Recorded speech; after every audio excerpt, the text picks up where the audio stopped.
Assalamualaikum warahmatullahi wabarakatuh. Saya Siva Aprilia Putri, perwakilan dari kelompok 3 yang bertugas sebagai moderator. Di sini saya akan mempresentasikan hasil kerja kelompok kami yang membahas tentang konsep dasar pendidikan dan hubungan antara pendidik, pengajar, dan pelatih. Sebelum mempresentasikan, izinkan saya memperkenalkan anggota kelompok 3 yang beranggotakan Diva Anissa Azahra, NPM 202040640522, Siva Aprilia Putri, NPM 20204064055173, Silva Anggraini, NPM 202040640513, Nabila Anastasia, NPM 20204064056162. Konsep dasar pendidikan. Pendidikan merupakan wadah yang berfungsi untuk mengembangkan kemampuan dan membentuk watak dan peradaban bangsa yang bermartabat dalam rangka mencerdaskan kehidupan bangsa, yang bertujuan untuk mengembangkan potensi peserta didik agar menjadi manusia yang beriman dan bertakwa kepada Tuhan Yang Maha Esa, berakhlak mulia, sehat, berilmu, cakap, kreatif, mandiri, dan menjadi warga negara yang demokratis serta bertanggung jawab. Mewujudkan tujuan pendidikan yang dibutuhkan sosok yang mampu menjadi tumpuan proses pendidikan itu berlangsung.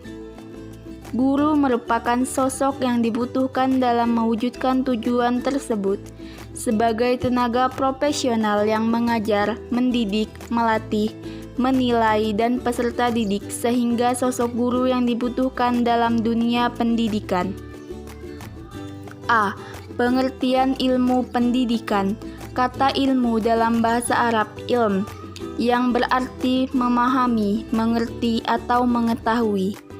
Dalam kaitan penyerapan katanya ilmu pengetahuan dapat berarti memahami suatu pengetahuan, dan ilmu sosial dapat berarti mengetahui masalah-masalah sosial dan sebagainya.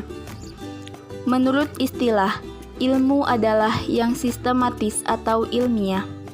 Menurut Kamus Besar Bahasa Indonesia, pengertian ilmu diartikan sebagai pengetahuan tentang suatu bidang yang disusun secara sistematis. Menurut metode ilmiah tertentu yang dapat digunakan untuk menerangkan kondisi tertentu dalam bidang pengetahuan. Beberapa ahli telah menuliskan pengertian ilmu yaitu sebagai berikut. 1. Carl Pearson. Ilmu merupakan keterangan yang konsisten dan komprehensif tentang fakta pengalaman dengan istilah yang sederhana. 2. Ralph Ross dan Ernest van de Haag. Ilmu merupakan umum, rasional, empiris, dan sistematik serta serentak.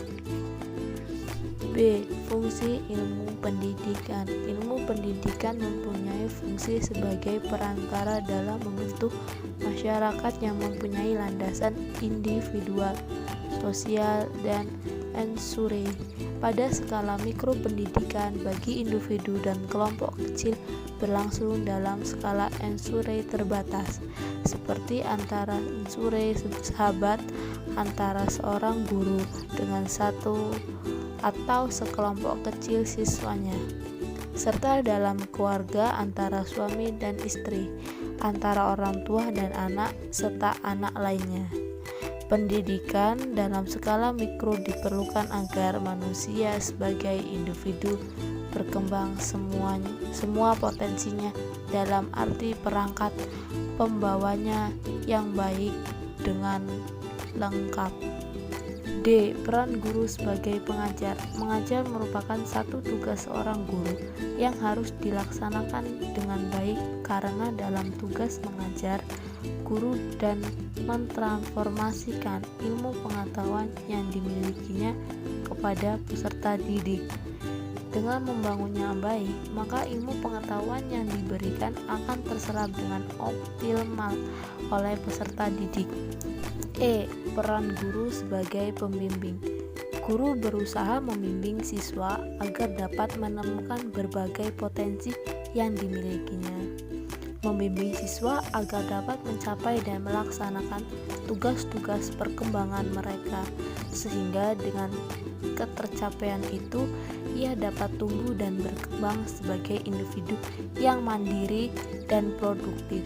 Siswa adalah individu yang unik, artinya tidak ada dua individu yang sama, walaupun secara fisik mungkin individu memiliki kemiripan, akan tetapi pada hakikatnya mereka tidaklah sama, baik dalam bakat, minat, kemampuan, dan sebagainya. Di samping itu, setiap individu juga adalah makhluk yang sedang berkembang. Peran guru sebagai pendidik. Amanat dalam undang-undang mengembangkan Undang-Undang Sidiknas Bab 2 Pasal 3 bahwa pendidikan nasional berfungsi dengan baik, kemampuan dan membentuk watak serta peradaban bangsa yang bermartabat dalam rangka mencerdaskan kehidupan bangsa. Bertujuan untuk mengembangkan potensi peserta didik agar menjadi manusia yang beriman dan bertawakal kepada Tuhan Yang Maha Esa, berakhlak mulia, sehat, berilmu, cakap, kreatif, mandiri, dan menjadi warga negara yang demokratis serta bertanggung jawab. Tugas guru dalam proses belajar mengajar dapat dikelompokkan dalam 3 kegiatan, yaitu menyusun program membangun, program tahunan pelaksanaan kurikulum, semester program atau caturulan, program satuan pelajaran, perencanaan program mengajar, menyajikan atau melaksanakan, menyampaikan materi, menggunakan materi mengajar, menggunakan media atau sumber belajar, mengelola kelas atau interaksi-interaksi mengajar, melaksanakan evaluasi, menganalisis hasil evaluasi peserta didik, melaporkan hasil evaluasi peserta didik, melaksanakan program perbaikan dan pengayaan. Dapat disangkal bahwa guru sebagai pengajar adalah proses guru mentransformasikan ilmu pengetahuan kepada peserta didik dan merencanakan, melaksanakan evaluasi, dan melakukan latihan evaluasi. Cabang-cabang ilmu pendidikan. 1. Pendidikan teoritis. 2. Sejarah pendidikan dan perbandingan pendidikan. 3. Pengembangan kurikulum. 4. Didaktif metodik atau proses belajar mengajar. 5. Media dan alat belajar. 6. Komunikasi dan informasi pendidikan. 7. Bimbingan dan konseling. 8. Evaluasi pendidikan. 9. Profesi dan etika pendidik. 10. Kepemimpinan dan supervisi pendidikan. 11. Organisasi dan manajemen pendidikan. 12. Statistik dan penelitian pendidikan. Cabang-cabang ilmu pendidikan ini suatu ketika sangat mungkin akan berkembang menjadi ilmu tersendiri. Bila kita perhatikan, cabang-cabang ilmu pendidikan di atas tampak dengan jelas merupakan sesuatu yang sistematis. Butir 1 dan 2 menjelaskan tentang ilmu pendidikan secara global atau menyeluruh. Titik awal untuk belajar secara moral adalah mempelajari prinsip-prinsip. Prinsip merupakan aturan perilaku yang bersifat universal yang diidentifikasi jenis tindakan, niat, dan motif-motif yang berhubungan.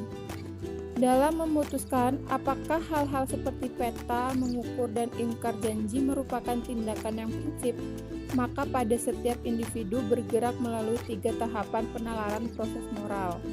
3 tahapan moral itu yaitu fase pengetahuan moral, yang merupakan fase kognitif belajar tentang isu-isu moral dan bagaimana mengatasinya.